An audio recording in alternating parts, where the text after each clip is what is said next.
sa I përket metodave dhe teknikave në gestalt terapinë, e sqaron pak se pak a shumë se si e përjetojmë, çfarë shohim, çfarë përdorim, çfarë teknika, çfarë metodash, si punohet. Po, përdoren më shumë teknika. Njëra prej teknikave më specifike për gestalt terapinë quhet karike e boshe.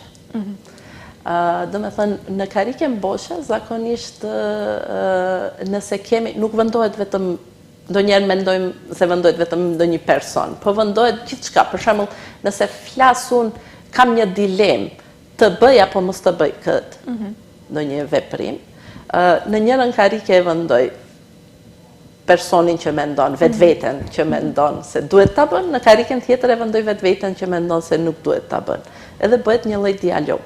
Do me thënë, bazohet në dialog mes dy anëve të mia që kanë një dilemë. Ose kam ndonjë konflikt me dikë që më bën të ndjehem shumë jo komfort, mund tjetë edhe shumë e thjesht, për shembull, ndoshta edhe nuk thot asgjë, por unë, kur e thot një fjalim, mua më bën të ndjem jo rahat. E vendojmë në karike boshe, edhe personin.